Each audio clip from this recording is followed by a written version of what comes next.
Hi there, my name is Avery. I like books. Please excuse the car noise, the rain noise, my wet hair, and the weird backlighting. Okay, so this video is going to be about my 2021 reading goals. So I did this video in 2018, I think. I don't know, you can find it.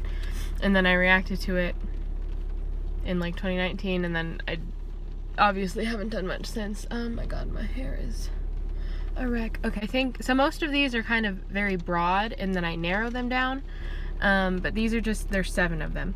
These are, you know, the 7 things that I think would make me better as a more well-rounded reader, as well as help me get my own collection, my TBR collection, down to a good amount. So the first reading goal that I have is one that most people, I feel like, are gonna have this year, and that's to just make sure to consciously be like conscious of what I'm reading.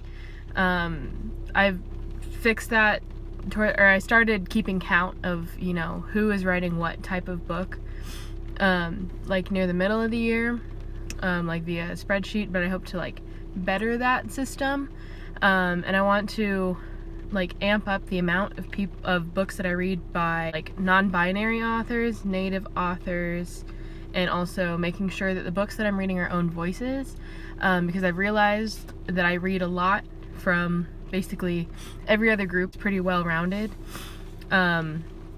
It's pretty even, but by like I've only read 1 book by a non-binary author this year, and that's crazy. And I know that there aren't as many books out there as like opposed to whatever, but I just need to make sure to be finding those books. The same thing with indigenous authors. I know I've read from a few, but I've definitely not read from a lot, especially given that in like America for school, when we read a book about indigenous people, we read it from the point of like a white man.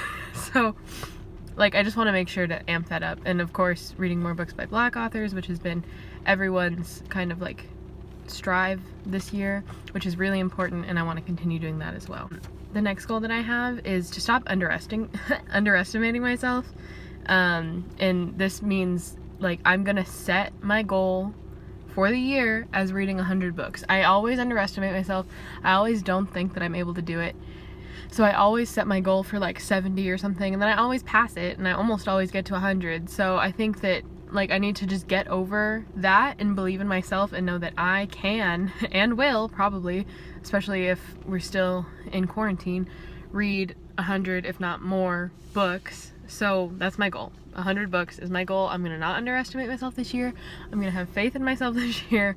And the next goal is kind of a really big one that I always struggle with every year, and I can see it because when I look at my bookshelves, the books that I haven't read yet that I've owned for the longest time fall into this category, and that's I want to stop being afraid of finding a new favorite, or being like finding a book that like I don't want to be afraid of reading a book because I don't think I'll like it, or because I think that I'll love it. I do this so much. I like always, if there's a book that I'm almost guaranteed to like, I'll like get it right away, so excited for it, like I know I'm gonna love it, and then I don't read it. So this happened recently with Before I Let Go by Marika Nykamp. I'll pop it up. But basically I bought this book the day it came out and then I didn't read it until like 3 months ago, and it was amazing. It's probably gonna be my favorite book of the year, but I haven't looked at my list yet. Just like off the top of my head, when I think favorite books of the year, it's that book. So I know that I know my reading taste. I just need to believe in myself with my reading taste and not be scared to love a book, or not be scared to not like a book that I think I'm gonna love. I just need to read a book that I think I'm gonna like, instead of reading, because this year the majority of my rating was 3 stars, which makes sense, but it's like an overwhelming majority. I think it's almost half of the books that I read this year are 3 stars, and that is not good. So I need to I really need to read books that I think I'm gonna like, and not just read books that I think I'm going to find okay. Okay, the next goal is a lot, it coincides with my mental health, but when I'm feeling anxious or like sad or whatever, I'm sure like a lot of people do this, they have like an anxiety like show or something to watch, or like a book to reread, and I realized that this year when I counted up the amount of books that I reread, it was almost 25%, which is a lot because I read a lot of books this year. So I need to stop just like rereading books because I know that I'm gonna like them. I mean, like I'm fine with rereading books, but I mean the amount that I reread this year was way too much, and I kind of go into fight or flight mode sometimes when I'm not feeling that great. So I'll like reread just like 12 books in a row, and like that's like, I get it, yes, but I should just know that like books that I haven't read can be good too, and I shouldn't be scared to read them just because I am feeling not great. So like being sad should not affect whether or not I read a new book to me or not. Number 5. So this year, I'm pretty sure everyone fell into the category of, you know, using a lot of retail therapy for, you know, coping with everything that's going on. I did this a lot. I think this is the most probably amount of books that I've ever bought in a year, except for a couple years ago when like I would go thrift shopping like every other week and like get a ton of books every time because I would go to like 8 thrift shops, but whatever. I might be instituting some kind of book ban or some kind of buying less book, like a rule. Like I always like to say like, oh, I want my rule to be for every 3 books I read I can buy 1 book, but I never do it. So I haven't really decided if I want to go to that extent, but I think I do need to stop just like binge buying books. Also because I have so many books that I haven't read that like I should not be buying new books until I'm getting rid of more books that I need to read. Okay, number 6 is I need to stop being afraid of DNFing or quitting books when I don't like them. I always think like, oh, but like I bought this book, what if I love it? Like I'm wasting this opportunity to read this book. But like, no, I'm not. If I don't like a book, I'm not gonna like a book, and I shouldn't be afraid of quitting books. I think I've been like tracking books on Goodreads since like 6th grade or something, like maybe 7th grade, but I've been doing it for a long time. And out of all those years, I've only quit 10 books. I've only DNF'd 10 books, and some of them aren't even like permanent DNFs. They're like, I had to DNF them because I had to turn them into the library or something like that, you know?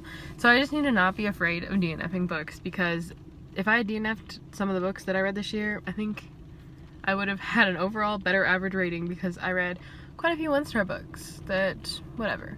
But I think it's also not in my personality to like not continue on with something, even if it's like something for myself, like even if it's super dumb. Like if I'm not enjoying it, I still want to push through because I want to be able to be like, yes, I did that.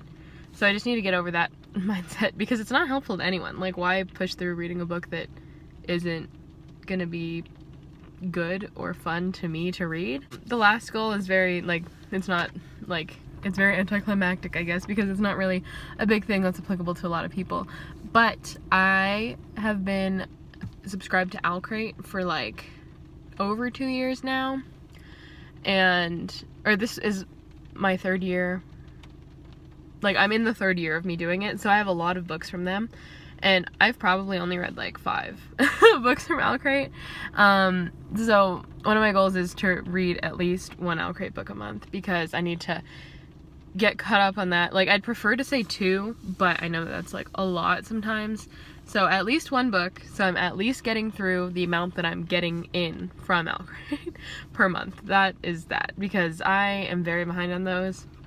I would ideally like to, but I'm not going to set that as my goal because I feel like I would get overwhelmed and then not read any. So at least 1, so that, you know, we're at equilibrium with the amount I'm getting in every month and the amount I'm reading every month.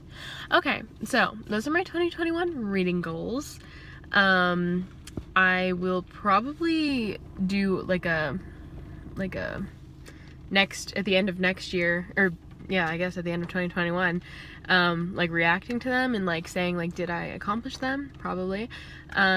If you want to, I have my social media down below, if you can find me. They're basically all Avery Just Reads, but it's whatever.